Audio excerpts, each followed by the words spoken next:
இந்த தாகமாக இருக்கிறேன் என்கிற வார்த்தை எனக்குள்ள கொடுக்கப்பட்ட உடனே என் வயிற்றுக்குள்ள ஒரு கரு உண்டான மாதிரி அந்த கரு அப்படியே வளரும், அப்படியே வளர்ந்துட்டே இருக்கும். இந்த கருவை நான் வளர்க்கின்ற பொழுது அதை நான் டெலிவரி கொடுக்கணும். ஆண்டவரே, நான் அதை எப்படி டெலிவரி கொடுக்கணும்? அது டெலிவரி கொடுக்கின்ற பொழுது நீர் சிலுவையில சொன்ன அந்த நினைவுகளின் அடிப்படையும் நான் வெளிப்படுத்துகின்ற இந்த வேதத்தின் அடிப்படையிலான இந்த கருவம் ஒன்னா இருக்கணுமே ஆண்டவரே அப்படின்னு சொல்லி ஒவ்வொரு நாளும் அந்த கருவை அப்படியே தாகமா இருக்கிறேன். இந்த கருவை அப்படியே என் வயிற்றுக்குள்ள அப்படியே வளர்த்துட்டு வந்தேன். இன்னைக்கு ஆண்டவர் அந்த டெலிவரிக்கு வைத்திருக்கிறார். ஆண்டவர் அழகான ஒரு டெலிவரியை தருவார், சுகப்பிரசவத்தை தருவார். அந்த டெலிவரி நம்ம எல்லாருக்கும் ஒரு சந்தோஷமா இருக்கும். அல்லேலூயா, அல்லேலூயா. இந்த தாகமா இருக்கிறேன் என்கின்ற இந்த வார்த்தையை அகராதியில நான் தேடுகின்ற பொழுது, இந்த டிக்ஷனரியில, பைபிள் டிக்ஷனரியில தேடின பொழுது அதற்கு நிறைய வியாக்கியானங்கள் அங்கே கொடுக்கப்பட்டிருந்தது. ஒரு வேலை நிமித்தமாக ஏற்படுத்துகின்ற தாகம், தங்களுடைய சரீரத்திலே அதிக பாடுகளை சுமக்கின்ற பொழுது ஏற்படுகின்ற அந்த தாகம், அல்லது நம்முடைய சரீரத்திலே அந்த கர்ப்பத்தினுடைய பேலன்ஸ் இல்லாத பொழுது ஏற்படுகின்ற அந்த நீர் வறட்சியின் காரணமாக ஏற்படுகின்ற தாகம், இன்னும் அறிவு தாகம், இன்னும் பணத்தாகம், இன்னும் பசி தாகம், இன்னும் ஆத்ம தாகம், அப்படிங்கிற அந்த அகராதியிலே அநேக வியாக்கியானங்களை நான் கண்டேன். அப்போ இங்க யோவான் 19ஆம் அதிகாரத்திலே அந்த 29ஆவது வசனத்திலே அந்த தாகமாய் இருக்கிறேன் என்று சொல்லுகின்ற ஆண்டவர் அந்த இடத்திலே அந்த காடியை வாங்கி கொண்டார் என்று நாம் அங்கே பார்க்கிறோம். பிரியமானவர்களே, அதே இது மத்தேயு 27:33 நீங்கள் வீட்டில் போய் வாசியுங்கள். மார்க் 15:23 அவரை எல்லா இடத்துலையும் கூட்டிட்டு போய் அப்படியே அலக்கழிச்சுட்டு வருவாங்க. அங்கே கபாலஸ்தலம் எண்ணப்பட்ட அந்த இடத்துல, அந்த கங்கராமலையில அவருக்கு காடி கொடுக்கணும். அவர் ஏற்க மாட்டார். அவர் அதை ஏற்க மனதில்லாம இருந்தார். அதை மார்க்கிலையும் அதை ஏற்க மனதில்லாம இருந்தார். மாணவர்களே, அப்ப இந்த தாகம், எந்த தாகம்? தன்னுடைய சரீரத்தில் காணப்பட்ட நீர் குறைவின் நிமித்தமாக ஏற்பட்ட தாகமா, அல்லது என்ன நோக்கத்திற்காக ஆண்டவரே இந்த சரீரத்தை எனக்கென்று நீர் ஆயத்தப்படுத்தினீர், இந்த சரீரம் இப்படியாக பாடுபட வேண்டும் என்று சொல்லி இந்த புத்தக சுருளில் என்னை பற்றி எழுதியிருக்கிறது. இந்த எழுதப்பட்ட வார்த்தைக்கு நான் கீழ்ப்படுத்தியிருக்கிறேன். இது எனக்கான சன்மானம் என்ன? சன்மானம் என்ன? நான் ஜீவ பலியாக என்னை இந்த சிலுவையிலே ஒப்புக் கொடுப்பதற்கு நான் வந்திருக்கிறேன். எனக்கான கூலி என்ன? எனக்கான பலன் என்ன? என்ற ஒரு நோக்கிலே அங்கே தாகமாக இருக்கிறேன் என்று சொல்வதை நாம் பார்க்க முடியும். பிரியமானவர்களே, சீசர்கள் அவர்களோடு கூட இருந்த பொழுது இயேசு கிறிஸ்து சொன்ன அநேக ஆவிக்குரிய அர்த்தங்களை அவருடைய சீஷர்கள் புரியாமல் இருந்தார்கள். யோவான் எழுதின சுவிசேஷம் 4ஆம் அதிகாரம் 31வது வசனம் முதல் 34வது வசனம் வரைக்கும் நீங்க வீட்டுல போய் நீங்க வாசித்தீங்க அப்படின்னா, அங்கே நான் என் பிதாவின் சித்தத்தின்படி செய்வதுதான் போஜனம் என்று இயேசு கிறிஸ்து சொல்லுகிறதை நாம் பார்க்கலாம். ஆனா சீசர்கள் இவர் பசிக்காக போஜனத்தை கேட்கிறார் அப்படின்னு நினைச்சுக்கிட்டு இருப்பாங்க. ஆவிக்குரிய அநேக காரியங்கள் அங்கே சீசர்களுக்கு புரியவில்லை. பிரியமானவர்களே, ஆதியாகமத்தின் புஸ்தகம் 1ஆம் அதிகாரம் 28வது வசனத்துல அந்த பிதாவாகிய தேவன் ஒரு ஆசீர்வாதத்தை கொடுக்கிறார். நீங்கள் பழகி பெருகி பூமியை நிரப்பி எல்லாத்தையும் கீழ்ப்படுத்தி அதை ஆண்டு கொள்ளுங்கள் என்று ஆசீர்வதிக்கிறதை நாம் பார்க்க முடியும். அதே ஆதியாகமம் 6வது அதிகாரம் 1வது வசனத்திலே மனுஷர் பூமியிலே பெருக துவங்கினார்கள். எப்படி பழுகி பெருக வேண்டும் என்று ஆசீர்வதித்தாரோ அந்த பெருகிற அந்த நிலைமை இந்த 6ஆம் அதிகாரம் 1வது வசனத்திலே காணப்படுகின்றது. ஆனால் அந்த 6வது அதிகாரம் 6வது வசனத்தில் தானே தான் பூமியிலே மனுஷனை உண்டாக்கினதற்காக மனஸ்தாபப்பட்டேன், அவர் மனஸ்தாபப்பட்டார் என்று அங்கே சொல்லப்படுகிறது. அது அது அவருடைய இருதயத்திற்கு விசனமாயிருந்தது. ஏன்னா இந்த பூமி பள்ளி பெருகிட்டு, ஆனா அந்த பூமி சீர்கெட்டு போனதாக இருந்தது. அவருக்கு பிரியமில்லாத வாழ்க்கை வாழக்கூடியதாய் காணப்பட்டது. ஆகவே தான் இந்த பூமியிலே மனசினை உண்டாக்குவதற்காக அவர் மனஸ்தாபப்பட்டார் என்ற நேரத்திலே பார்க்கிறோம். பிரியமானவர்களே, மல்கியா தீர்க்கதரிசியின் புஸ்தகம் 2வது அதிகாரம் 15வது வசனத்திலே, அவர் ஒருவனை அல்லவா படைத்தார், ஆவி அவரிடத்தில் பூரணமாய் இருந்ததே, பின்ன ஏன் ஒருவனை படைத்தார், தேவ பக்தியுள்ள சந்ததியை பெறும்படிதானே. தேவ பக்தியுள்ள சந்ததியை பெறும்படிதானே. இந்த பூமியிலே மனிதனை படைத்ததான நோக்கம் தேவ பக்தியுள்ள சந்ததி அங்கே பெற வேண்டும் என்பதற்காக. ஆனால் இந்த பூமியிலே மனிதனை படைப்பதற்காக அங்கே மனஸ்தாபப்படுகிறார். அப்ப நம்முடைய ஆண்டவருடைய பிதாவினுடைய நோக்கம், இயேசு கிறிஸ்துவினுடைய நோக்கம், பக்தியுள்ள சந்ததியை நாம் உண்டு பண்ணும்படியாக, பக்தியுள்ள சந்ததி இந்த பூமியிலே பெருகும்படியாக அவருடைய நோக்கம் இருந்தது. பிரியமானவர்களே, அப்போஸ்தலர் 1வது அதிகாரம் 15வது வசனத்திலே அங்கே பேதுரு பிரசங்கம் பண்ணுகிற பொழுது 120 சீடர்கள் அங்கே காணப்பட்டார்கள். 2வது அப்போஸ்தலர் 2வது அதிகாரம் 41வது வசனத்திலே அங்கே 3000 விசுவாசிகள் அங்கே காணப்படுகிறார்கள். அப்போஸ்தலர் 4வது அதிகாரம் 4வது வசனத்திலே அங்கே 5000 விசுவாசிகள் காணப்படுவதை நாம் பார்க்க முடியும். அப்போஸ்தலர் 5வது அதிகாரம் 14வது வசனத்திலே அங்கே திரளான ஜனங்கள் என்று அங்கே வேதத்திலே வாசிக்கிறோம். பிரியமானவர்களே, அங்கு அவ்வளவு விசுவாசிகள் இருந்தார்கள் என்றால் இன்னைக்கு எவ்வளவு விசுவாசிகள் இருந்திருக்கணும், எவ்வளவு விசுவாசிகள் இருந்திருக்கணும். பிரியமானவர்களே, இல்லாமல் போனதற்கான காரணம் நம்மிடத்திலே வேதத்தினுடைய அறிவு இல்லை, தரிசனமான ஒரு பார்வை இல்லை, வேதத்திற்கு கீழ்ப்படிய வேண்டும் என்கின்ற எண்ணம் இல்லை. சபைகளுக்கும் அநேக சபைகளுக்கும் ஆத்ம ஆதாயம், ஆத்ம தாகம் என்கின்ற அந்த பொறுப்பு இல்லை. பரிசுத்த ஆவியானவருடைய வல்லமையினுடைய அந்த வெளிப்பாடுகளை நாம் அனுபவித்து அதை வெளிப்படுத்தவில்லை. பிரியமானவர்களே, நான் இறையில் படிக்கின்ற பொழுது அந்த இறையில் படிக்கின்ற என்னுடைய பேராசிரியர் திருப்பி திருப்பி எங்களுக்கு ஒரு காரியத்தை சொல்லுவார். பைபிள் இப்படித்தான் நீங்க படிக்கணும். இறையியல் என்பது தேவன் ஒரு மிஷனரியை அனுப்பினார். கிறிஸ்துவியல் என்பது கிறிஸ்து ஒரு மிஷனரியாய் வந்தார், மிஷனரியாய் வாழ்ந்தார். ஆவியியல் என்பது ஆவியானவர் மிஷனரிகளை அனுப்புகின்றார். அப்போ இறையியல் என்பது தேவனை அறிவது, மிஷனரியியல் என்பது தேவனை அறிவிப்பது. அப்போ ஒரு சபையினுடைய முழுதான நோக்கம் தேவனை அறியணும், தேவனை அறிவிக்கணும். பிரியமானவர்களே, ஆனா இன்னைக்கு சபையில தேவனை அறிவிக்கணும் அப்படிங்கிற எண்ணம் நம்மள எத்தனை பேருக்கு இருக்குது? எத்தனை பேருக்கு இருக்குது? நாம் மாதத்திற்கு ஒரு முறை அல்லது 2 மாதத்திற்கு ஒரு முறை நம்மளுடைய வரவு செலவுகளை வாசிப்போம். நம்முடைய வரவு செலவுகளை வாசிப்பது நல்லது. ஆனால் நம்முடைய ஆலயத்திலே எத்தனை ஆத்துமாக்கள் இந்த மாதத்திலே வந்தார்கள்? எத்தனை ஆத்துமாக்கள் பாவ மன்னிப்பினுடைய நிச்சயத்தை பெற்று மனம் திரும்பி அவருடைய இரத்தத்தினால் கழுவப்பட்டு ஞானஸ்நானம் எடுத்தார்கள் என்கின்ற கணக்கு எங்காவது நம்முடைய சபைகளில் காணப்பட்டிருக்கிறதா?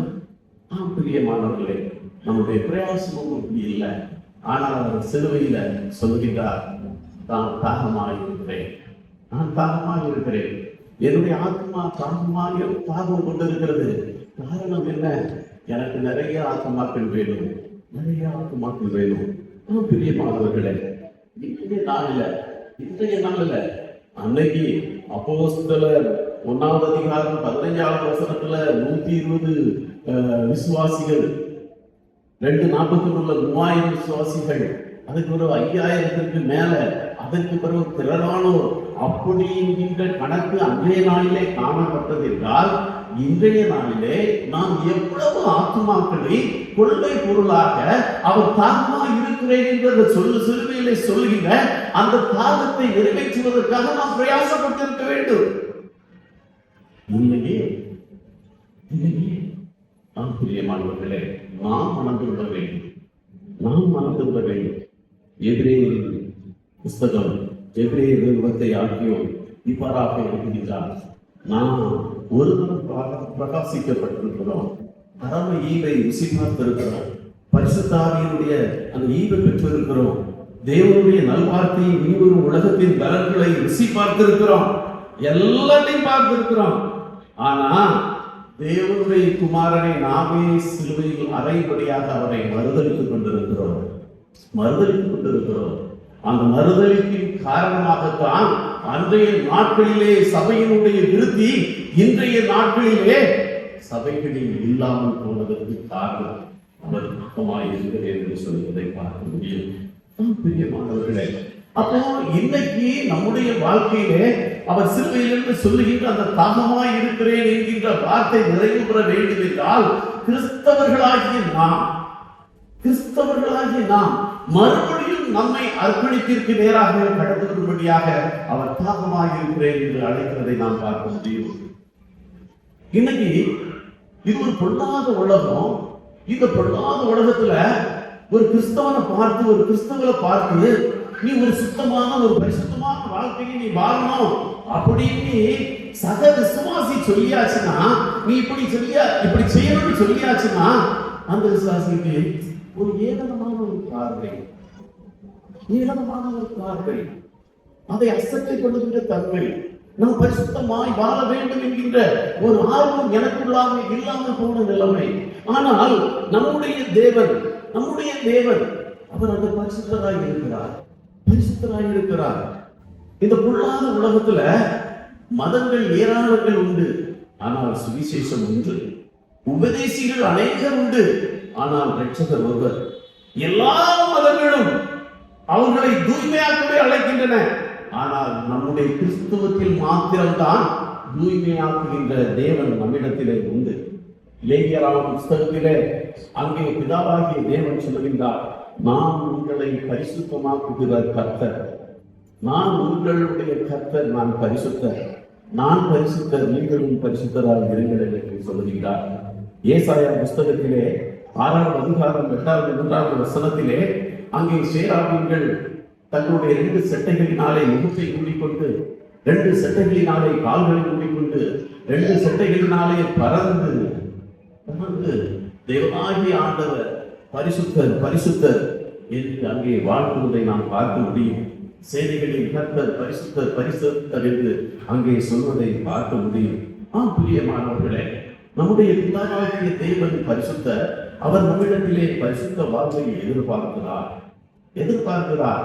நம்முடைய இயேசு கிறிஸ்து லூக்கா எழுதின சுவிசேஷம் 4ஆம் அதிகாரம் 33வது வசனத்திலே அங்கே ஜெப ஆலயத்திலே ஒரு அசுத்த ஆவி பிடித்திருந்த மனுஷன் இருக்கிறான். அந்த அசுத்த ஆவி பிடித்த அந்த மனிதன், ஐயோ நசரனாகி இயேசுவே, எங்களுக்கும் உமக்கும் என்ன? எங்களை கெடுக்கவா வந்தீர்? உண்மை இன்னார் என்று அறிவேன், நீர் தேவனுடைய பரிசுத்தர் என்று உரத்த சத்தமிட்டார்.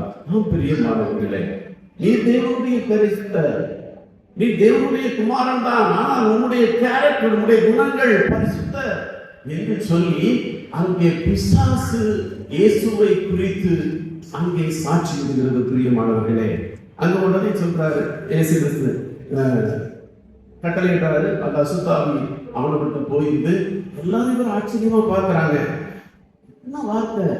ஒரு வார்த்தை தான், வல்லமையோடு இந்த பிசாசு ஓடி போயிட்டதே அப்படின்னு சொல்றதை பார்க்க முடியும். பிரியமானவர்களே, பிசாசு இயேசு கிறிஸ்துவை குறித்து சொல்லுகின்ற காரியம், தேவனாகிய குமாரனாகிய நீர் பரிசுத்தர்.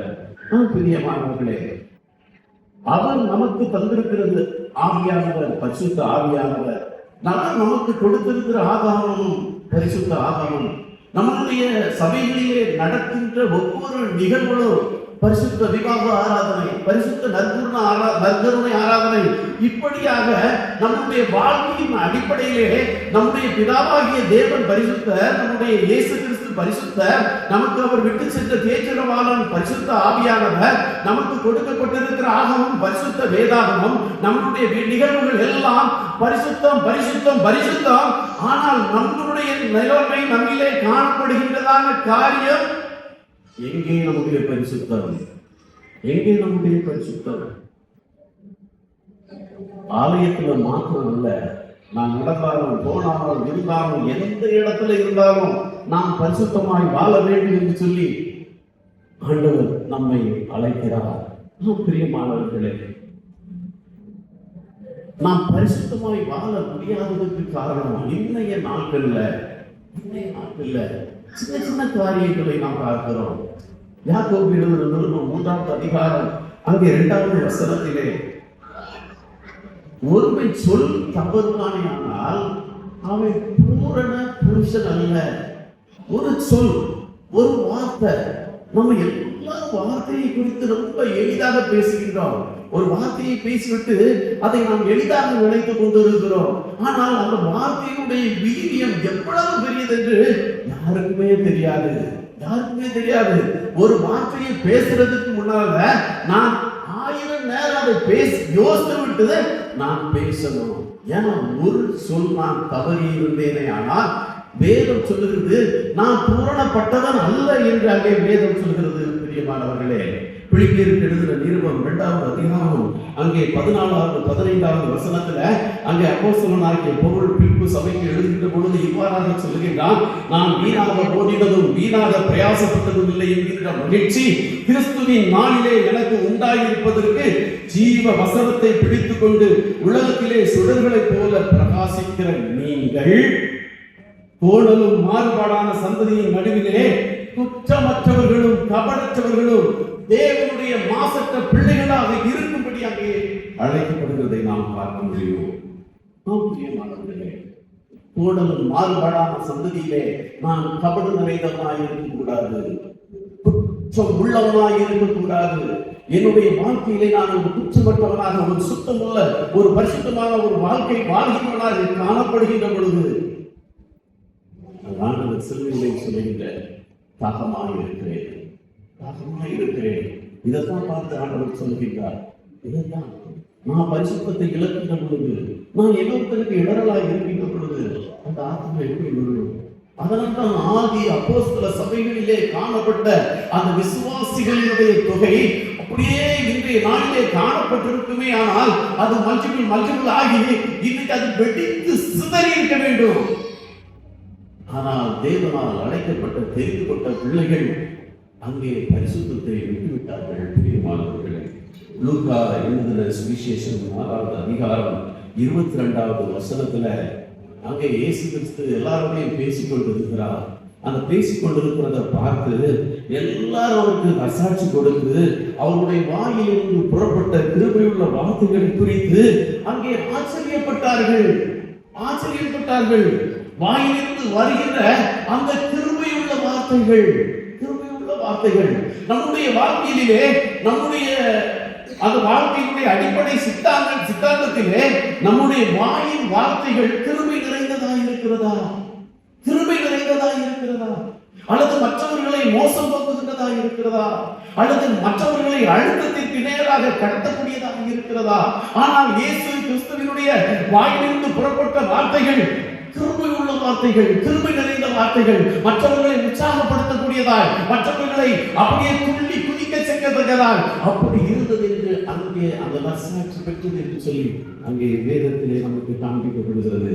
நம்முடைய வார்த்தைகள் சங்கீதம் 19வது அதிகாரம் 14வது வசனத்துல அதனாலதான் சங்கீதக்காரன் சொல்லுகிறான், என் கண்மலையும் என் மீட்பருமாகிய கர்த்தாவே, என் வாயின் வார்த்தைகளும் இந்த வாயின் வார்த்தைகள் சின்னதா தெரியும். ஆனால் உங்களுடைய வாழ்க்கையிலே பரிசுத்த குலைச்சலை உண்டு பண்ணும். இந்த சின்ன வார்த்தைகளை நீ சரியா செஞ்சு பாருங்கள். ஆலயத்திற்கு ஆத்மாக்கள் வரும். அதைத்தான் ஆண்டவர் தாகமாய் இருக்கிறேன் என்று சொல்கிறார். ஆமா, இவன் பேசுறது ஒண்ணு, இவன் சொல்றது ஒண்ணு, இவன் செய்யறது ஒண்ணு. இவனுடைய ஆண்டவர் எப்படி இருப்பா? நம்முடைய ஆண்டவர் நாமே சுத்தத்தில் அடைந்து கொண்டிருக்கிறோமே. வாயின் வார்த்தைகள் நம்முடைய குடும்பத்திலே, நாம் வேலை பார்க்கின்ற இடத்திலே நம்முடைய வார்த்தைகள் எப்படி இருக்கிறது? 18ஆம் நூற்றாண்டிலே இங்கிலாந்திலே ஒரு பெரிய எழுப்புதல் வந்தது.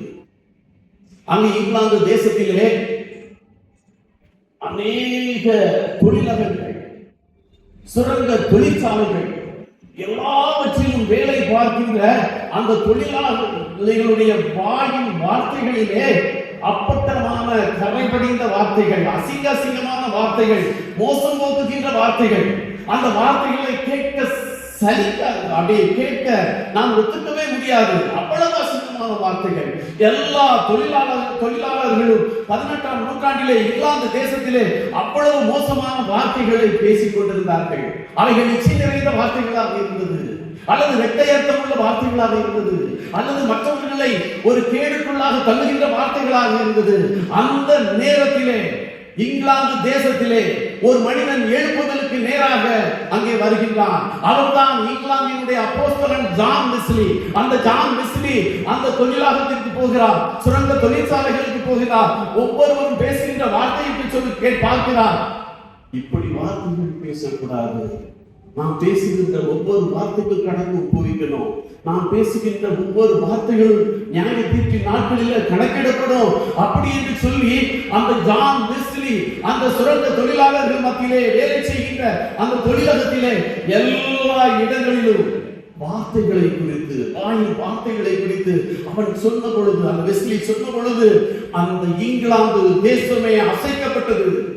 இங்கிலாந்து தேசமே 18ஆம் நூற்றாண்டிலே கிட்டத்தட்ட 1710 வருஷம் முதல் 1795 வருஷம் வரைக்கும் ஒரு பெரிய எழுப்புதலை சந்தித்தது. பிரியமானவர்களே,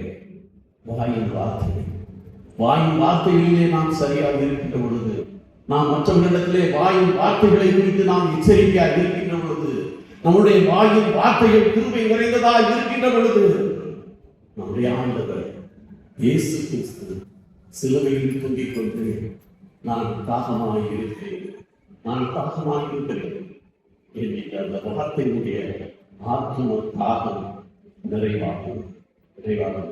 எனக்கு அன்பான தெய்வ பிள்ளைகளே, சபையிலே ஆத்ம தாகம் இன்னும் அவர் எதிர்பார்க்கின்ற அந்த கிறிஸ்தவனுடைய வாழ்க்கையிலே அவர் நேர்மையை எதிர்பார்க்கிறார், உண்மையை எதிர்பார்க்கிறார், புத்தகத்தை எதிர்பார்க்கிறார். ஏன்னா தேவ பக்தியுள்ள சந்ததி வேணும் என்பதற்காகத்தானே இந்த பூமியில அவர் சிலுவைக்கு வந்தார். என்னுடைய தேவ பக்தி எப்படி இருக்கிறது? சும்மா ஏனோதான் இருக்கிறதா? உள் வெளியூட்டாக இருக்கிறதா? வெள்ளை அடிக்கப்பட்ட கல்லறையாக இருக்கிறதா? அல்லது எல்லாரும் பார்வையில வெளிப்புறத்துல நல்லவர்கள் போல உள்ளத்தின் ஆழத்துல ஒரு அசிங்கம் நிறைந்த வாழ்வாக இருக்கின்றதா? ஆண்டவர் நம்மோடு கூட இடைபடுகிறார். சிலுவையிலே ரத்தம் சொட்டப்பட்டவராய், முள்முடியில் சுட்டப்பட்டவராய், வீணாவிலே சுட்டப்பட்டவராய், அங்கே ஆண்டவராகிய இயேசு கிறிஸ்து தாகமாக இருக்கிறேன் என்று சொல்லி கதறுகிறார்.